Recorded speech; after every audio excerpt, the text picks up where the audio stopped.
नमस्कार, मैं हूं पुनीत पाठक और आप देख रहे हैं मध्य प्रदेश की बात। बहुत स्वागत है आप सबका।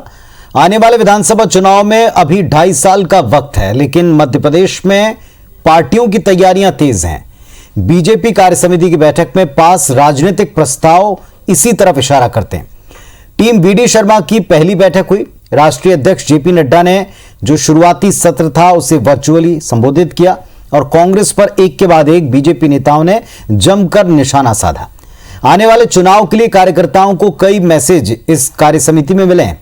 नेताओं के मेल मिलाप और कोरोना काल में जनता के निराश होने के बीच मिशन 2023 के लिए क्या टारगेट तय हुआ, इस पर चर्चा करेंगे। पहले एक रिपोर्ट देखते हैं।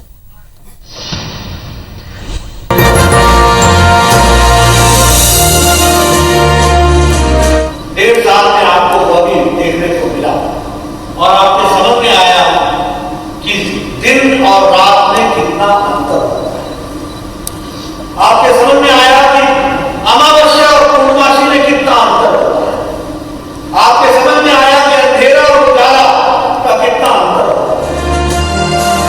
है। मध्य प्रदेश में करीब 3 साल बाद हुई बीजेपी की प्रदेश कार्य समिति की बैठक में कांग्रेस नेताओं पर जमकर भड़ास निकाली गई। कहने को तो ये भारतीय जनता पार्टी की कार्य समिति की बैठक थी, लेकिन निशाने पर मध्य प्रदेश के पूर्व सीएम कमलनाथ और दिग्विजय सिंह रहे। भारतीय जनता पार्टी के राष्ट्रीय अध्यक्ष जेपी नड्डा ने कार्य समिति में शिवराज सरकार के काम की जमकर तारीफ की। ये कांग्रेस पार्टी का पतन इतना हुआ है कि वह बीजेपी मोदी जी को क्रिटिसाइज करते हुए, आलोचना करते हुए वो ये भूल जाते हैं कि वो देश की आलोचना करना चाहिए। किसानों के लिए अगर काम किसी ने किया तो वो नरेंद्र मोदी जी ने किया और उनकी स्कीम को लागू किसी ने ठीक से लेकर उसमें किया तो शिवराज सिंह जी ने किया। ये बात मध्य प्रदेश की जनता के कानों में गूंजनी चाहिए, तक पहुंचाना चाहिए इस बात को। प्रदेश अध्यक्ष वीडी शर्मा के कार्यकाल की ये पहली बैठक है जिसमें दिल्ली और भोपाल से संगठन के कई दिग्गज जुड़े। भारतीय जनता पार्टी की ये बैठक उस वक्त हो रही है जब प्रदेश की सियासत में बीजेपी के अंदर सियासी माहौल गरमाया हुआ है। एक तरफ नेताओं के मेल मिलाप तो दूसरी तरफ कोरोना काल में जनता के बीच निराशा को लेकर बीजेपी की इस कार्य समिति से ऑल इज वेल का संदेश देने की कोशिश की गई। हालांकि इस कार्य समिति में हुए खर्चे को लेकर कांग्रेस ने बीजेपी पर निशाना साधने का मौका नहीं छोड़ा। माननीय राष्ट्रीय अध्यक्ष जी ने भारतीय जनता पार्टी के संगठन को कोविड के इस महामारी के संकट में जो सेवा ही संगठन के अभियान में जिस प्रकार से काम भारतीय जनता पार्टी के कार्यकर्ताओं ने किया है, इसको लेकर के भी उन्होंने हम सब कार्यकर्ताओं को, भारतीय जनता पार्टी को बहुत उन्होंने एप्रिशिएट इस बात को लेकर के किया है। पार्टी के माध्यम से सेवा, ये मूल मंत्र है।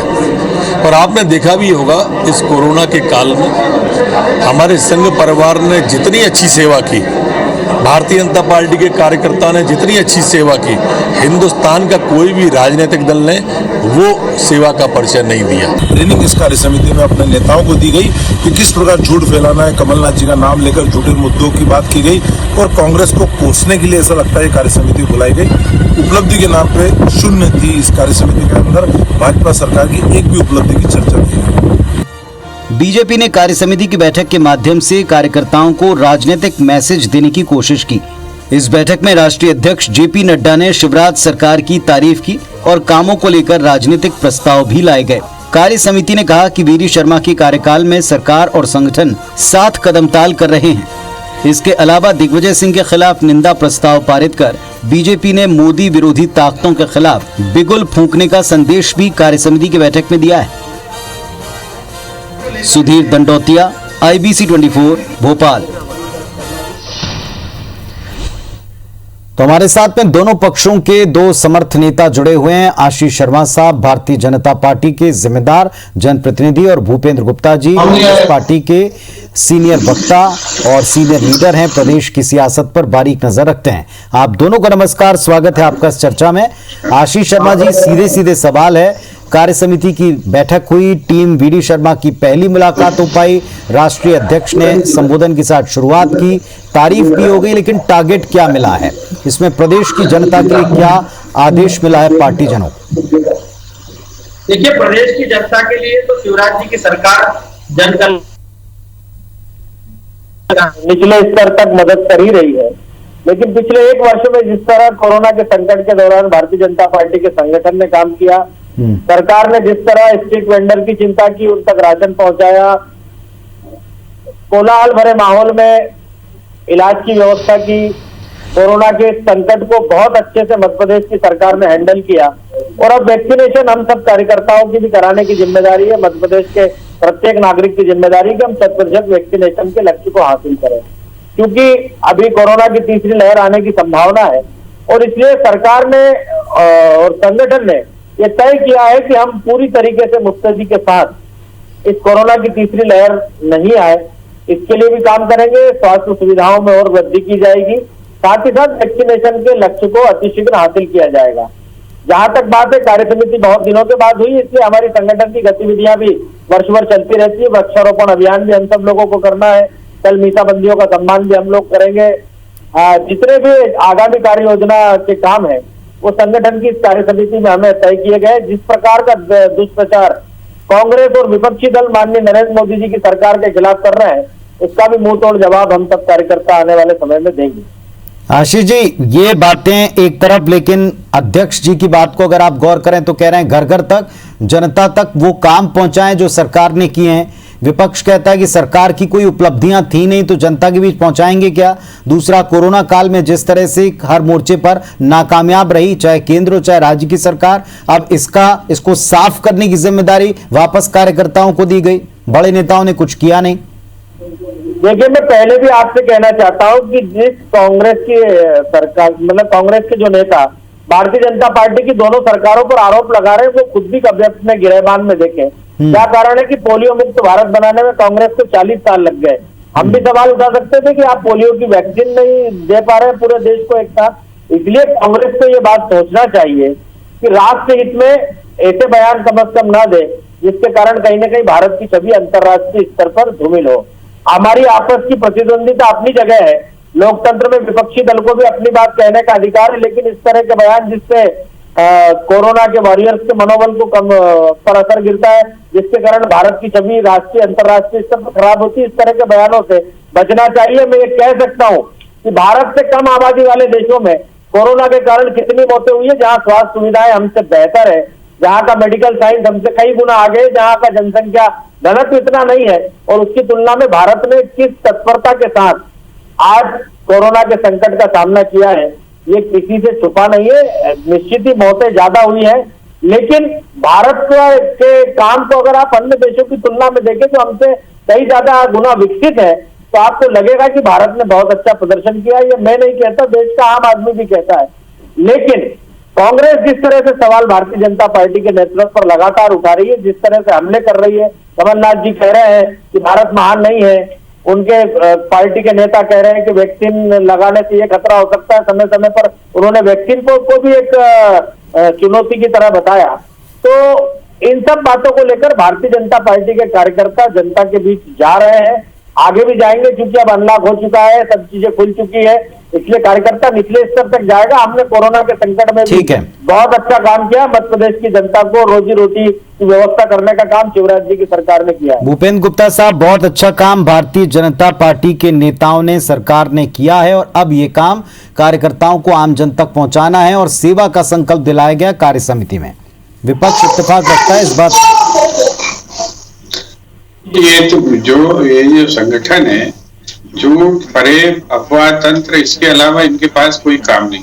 पूरा प्रदेश जानता है कि क्या काम किया है। आखिर सरकार की एजेंसी बता रही ना 1,90,000 मौतें हुई हैं, उसका जवाब है नहीं, तो ये कांग्रेस को कोसते रहते हैं। ये तो जो है इस तरह की पार्टी है कि जिसमें जो है ये रेमडेसिविर इंजेक्शन नकली बेचे भाजपा के लोगों ने। अब ये किस मुंह से जाके गाँव बताएंगे, तो हम जाके बताएंगे कि ये देखो सरदार जी की फोटो, ये बीजेपी के नेता है, ये नकली रेमडेसिविर इंजेक्शन बेचते थे। हम बताएंगे कि ये देखिए ये उज्जैन के भाजपा के नेता हैं, ये बिस्तर 30-30 हजार रुपए में बेचते थे। ये क्या बताएंगे जनता को? इन्होंने तो सिवाय इस सवा साल को लूट खसोट का सवा साल बनाया है और झूठ फरेब की राजनीति की है। ये लाखों मौतें और जो ये लाखों जो लाशें हैं, लाखों जो शमशान भरे हुए पड़े रहे हैं और जो चीत्कारें गली गली में फैली हैं, उसको ये क्या ये इनके कार्यकर्ता क्या ऐसे पानी फेर के साफ कर देंगे? ये जो धोखे और झूठ की राजनीति चल रही है, इस राजनीति को जनता जानती है। जिसके घर से कोई मौत हुई है, 5-5 लोग किसी घर से चले गए हैं, आज बच्चे जो है अनाथ हो गए हैं, जिनकी सरकार रोज झूठे फिगर देती है। कभी कहती है कि 700 बच्चे अनाथ हुए, कभी कहती है 2500 बच्चे अनाथ हुए, दिल्ली कुछ और कहती है, और किसी को ये 5 पैसे की मदद नहीं करना चाहते हैं। आज भी केवल लूट खसोट करना चाहते हैं। यहाँ तक आप देखें कि ये सवा साल जो है मध्य प्रदेश को विश्व के नक्शे पे ले आया माफिया पैदा करने के लिए। इन्होंने नकली जो है प्लाज्मा बनाया और पकड़े गए लोग, 5 लोगों की उसमें मौत हुई। किसको सजा हुई उसमें बताए इनकी सरकार? इन्होंने जो है इनके नकली रेमडेसिविर इंजेक्शन पकड़े गए, उसको जो है उसका कारखाना पकड़ा गया, किसको सजा हुई है अभी ये बताएं इनको, इनकी सरकार बताए। जो हमीदिया हॉस्पिटल जो मध्य प्रदेश का सबसे पुराना मेडिकल कॉलेज है, वहां से इंजेक्शन चोरी हुए, जिन साहब के नाम रजिस्टर में थे, किसके नाम पर 425 आवंटित हुए इंजेक्शन, उसका नाम बता दें इनकी सरकार। 4 महीने हो गए अभी। ये जो खेल है, ये खेल जो है, ये सवा साल किसका सवा साल है? लेकिन आपके इन सवालों पर ये कहा गया कि आप देश को बदनाम कर रहे हैं दुनिया के भीतर, और दूसरा ये भी कहा गया राजनीतिक प्रस्ताव लाकर के कुछ नेताओं के खिलाफ ये कहा गया है कि ये नेता लगातार उस कोविड काल में खुद कुछ नहीं कर रहे थे, जो कर रहे थे उनको बदनाम कर रहे हैं। ये कुछ भी कहें उससे क्या फर्क पड़ता है? 100 प्रस्ताव ले आए, लेकिन तुम्हारे कुकर्म बोल रहे हैं ना। जनता देख रही पाप करते हुए तुम्हें, जनता ने देखा है, कोई कांग्रेस ने थोड़ी देखा है। अखबारों ने छापा है, आपके मीडिया चैनलों ने दिखाया है। किस किस पे मना करेंगे? ये किस किस को गाली देंगे? कांग्रेस को ये गाली देके सोचते हैं कि इन्होंने बड़ा महान काम कर लिया। तुम 90 साल से गाली दे रहे हो, क्या कर लिया तुमने? आज जो है जो बड़ी ये जो बातें करते हैं। मुझे ये बताइए, मैं गुप्ता जी से पूछना चाहता हूँ, मौतों को कौन रोक पाया? महामारी का इतना खतरनाक दौर था, छत्तीसगढ़ में क्या कम मौतें हुई है? राजस्थान में आपकी सरकारें कम मौतें हुई है? पंजाब से आप तुलना कीजिए, महाराष्ट्र से तुलना कीजिए। मैं ये कहना चाहता हूँ, महामारी पर कांग्रेस को राजनीति नहीं करना चाहिए। क्या उसकी सरकार के दौरान महामारियां नहीं फैली? क्या उसके समय इंतजामों की बहाली पर लोगों ने आक्रोश व्यक्त नहीं किया? जहां तक बात है, कोरोना के बाद अब सरकार मदद करना चाह रही है और सरकार मदद कर रही है। क्या हम अपनी पार्टी की उपलब्धियों को नहीं बता सकते? हमने 8 करोड़ लोगों तक उज्ज्वला गैस का कनेक्शन पहुंचाया, नहीं बताना चाहिए? 5 करोड़ लोगों को मकान दे दिया, नहीं बताना चाहिए? अच्छी सड़कें बनाई है, नहीं बताना का अधिकार है हमें? हमने कोरोना के संकट के दौरान भी किसानों का गेहूं खरीदा, किसानों का चना खरीदा, उनको खाद मुहैया कराया, हमको क्या उपलब्धि नहीं बताना चाहिए? किया आपने, लाखों किसानों के पेमेंट बाकी है, आपको शर्म नहीं आती झूठ बोलने में? उज्ज्वला कनेक्शन के बालों के पास जाइए, पत्थर पड़ेंगे आपको, क्योंकि वो दूसरा सिलेंडर नहीं भरवा पा रही है। हमारे सब कार्यकर्ता, हमारे सब जनप्रतिनिधि जनता के बीच में, हम जनता से भाग नहीं रहे हैं, पत्थर मारेंगे लोग, रोज जनता के बीच जा रहे हैं। किसको पीछे पड़े आप बताइए ना मुझे। जा रहे हैं आप, कहीं नहीं जा रहे, रोज पड़ रहे हैं आपको। आप हरियाणा में सब जा रहे हैं, हमारे सब नेता, सब विधायक, सांसद जनता के बीच में है। हरियाणा में आप कहें तो वीडियो भेज दूंगा मैं आपको, आपके विधायक। हरियाणा और पंजाब की बात मत कीजिए। इस तरह से कांग्रेस और विपक्षी दलों ने किसान आंदोलन के नाम पर लोगों को भड़काया है। किसानों के लिए भारत के इतिहास में अगर किसी पार्टी ने सबसे ज्यादा काम किया तो भारतीय जनता पार्टी ने किया। के साथ धोखा किया। 8वीं किस्त डल गई है किसानों के खाते में, किसान सम्मान निधि की 2000 रुपए की। क्या ये प्रसन्नता का विषय नहीं है किसानों के लिए? डॉक्टरों से धोखा किया। चलिए आशीष शर्मा साहब, भूपेंद्र गुप्ता जी, एक और अहम बात है, इस पर मैं आप दोनों के रिएक्शन लूंगा ताकि प्रदेश की जनता समझ सके। ये भी कहा गया है कि प्रदेश कई मामलों में इस कार्यकाल में अव्वल रहा है, गेहूं की खरीद के मामले में, सड़कों की गुणवत्ता के मामले में, इसके अलावा जो प्रधानमंत्री आवास है उसके मामले में अव्वल रहा है, तो देश के नक्शे पर अव्वल लाया गया। भूपेंद्र गुप्ता साहब, अगर आप देख पाए हो, सुन पाए हो, तो देखा होगा आपने कि पार्टी अध्यक्ष ने कहा है कि कई मामलों में प्रदेश अव्वल रहा है और इस बात के लिए तारीफ भी की है सरकार की। किस मामले में अव्वल रहा है? अपने हाथ से अपनी पीठ ठोकते रह सकते हो आप। मध्य प्रदेश किस मामले में अव्वल है? मोदी जी की रिपोर्ट कह रही है, अभी जो जारी हुई और अभी 3 दिन पहले जो बैठक हुई है जिसमें वीडियो कॉन्फ्रेंस हुई, उसमें तो चीफ सेक्रेटरी ने पूरे प्रदेश को फटकारा है कि साहब जो है प्रधानमंत्री आवास में 20% की ग्रोथ है। ये किसको झूठ बोल रहे हैं? अखबारों में छपा हुआ, आपके चैनलों ने दिखाया है। किससे झूठ बोल रहे हैं? अपनी पीठ बैठे बैठे खुद ही ठोकते रहते हैं, खुद ही जो है विज्ञापन छपवा लेते हैं। ये इससे ज्यादा बेशर्मी क्या हो सकती है? अभी आप ये कह रहे हैं अभी कितने किसानों का जो है पेमेंट नहीं हुआ है, उनकी फसल बाहर रखी सड़ गई है। आपने प्रोक्योरमेंट कर लिया, प्रोक्योरमेंट करने के बाद और उसके बाद उनसे कह दिया कि साहब इसका पैसा नहीं ले सकते, FCI ने माल लौटा दिया है। कितने किसान रो रहे हैं जाकर, तो देखें ये हवाबाजी की बातें करवा लो इनसे। 10 लाख टन इन्होंने देखिए, हमारे माननीय मुख्यमंत्री जी पर पहली बार गेहूं खरीदी नहीं कर रहे हैं। 2006 से मध्य प्रदेश में गेहूं उपार्जन हो रहा है और किसान का एक गेहूं का दाना हमने खरीदा है। नहीं, लेकिन ये बात तो सच है ना आशीष जी कि अभी भी हाई कोर्ट में अलग अलग जिलों का हिसाब सरकार दे रही कि कितना FCI में पहुंचने से पहले अनाज प्रतिवर्ष खराब हो रहा है। ये भी तो एक रिकॉर्ड है। इतने वर्षों में लगातार सरकार के बावजूद अनाज के रखने की ठीक व्यवस्था ना होने के कारण सरकार का ही पैसा, आम जनता का ही पैसा बर्बाद होता है। पहले खरीदी में, फिर रखरखाव में, फिर बर्बाद हो जाता है।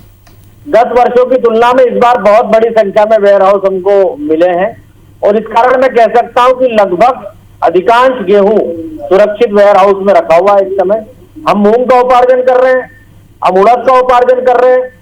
किसानों को लगभग 100% पैसा गेहूं का तो भुगतान हो ही चुका है, चने का भुगतान भी हो चुका है और अब मूंग का उपार्जन हम ग्रीष्मकालीन मूंग का कर रहे हैं।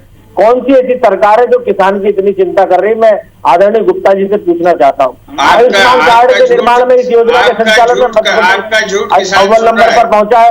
प्रधानमंत्री सड़कों की गुणवत्ता में भी पूरे भारत में नंबर 1 पर मध्य प्रदेश की सरकार का काम रहा है। हमारा जो राशन वितरण है, PDS प्रणाली है, इसमें मध्य प्रदेश का एक बहुत अच्छा स्थान बना है। और इसलिए मैं कह सकता हूं कि हमारी उपलब्धियां अगर सरकार की कोरोना के संकट के गुप्ता जी सामने आ रही है तो कांग्रेस को इसमें हिस्सा करने की आवश्यकता नहीं है। कि ये जितने भी इन्होंने अभी झूठ बताए ये किस रिपोर्ट में छपे हैं? और मैं आपको प्रधानमंत्री के दफ्तर से निकली हुई रिपोर्ट बता दूं, कल अगर आप इसी पे डिबेट रख लें तो इन्हें बुला लीजिए। हम तो यहीं हैं, आप जहां से रात भर मेहनत कर लो, आप रात भर मेहनत कर लो। BD शर्मा जी से पूछ लेना कहाँ पे छपे ये, किस आपकी सरकार ने कोई काम नहीं किया सवाल उठने के। आपकी सरकार ने बिस्तर बिकवाए बीजेपी के नेताओं के माध्यम से। अरे भाई, बिस्तर बिकवाए हैं अस्पतालों के, उसका भी हिसाब दो। आपने जो है दवाइयां बिकवाई हैं, चोरी करवाई हैं, उसका हिसाब दो। आपके लोगों ने जो है नकली रेमडेसिविर इंजेक्शन बना के बेचे लाखों की तादाद में, उसका हिसाब दो। आपकी सरकार ने बेबीमैक्स नकली खरीद ली, उसका हिसाब दो। आपने ब्लैक फंगस के नकली इंजेक्शन खरीद लिए, उसका जवाब दो। किस बात का जवाब दे रही है? सब रिकॉर्ड आपकी सरकार ने बनाए, लोगों की जान से खिलवाड़ करने वाले व्यक्ति कोई भी हो उसको छोड़ा नहीं जाएगा। सरकार के ही रिकॉर्ड है, सब बीजेपी के लोग हैं।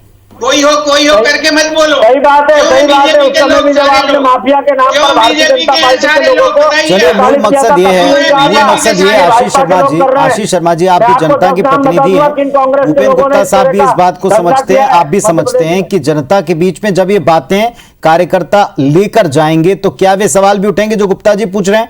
और अगर वो उठेंगे तो कैसे आप इनका सामना करेंगे, कैसे जवाब देंगे? जो फैक्ट एंड फिगर सामने रखे जा रहे हैं, इसके कुछ और भी नतीजे या इसके और भी कुछ आंकड़े हैं, क्या उनको भी सामने रखा जाएगा? इस पर भी प्रदेश की जनता जरूर सवाल पूछेगी। जवाब क्या मिलता है आपको, आप क्या जवाब उनको देते हैं, इस पर नजर हमारी रहेगी। बहुत शुक्रिया फिलहाल आप दोनों का आने के लिए और चर्चा में जुड़ने के लिए। धन्यवाद।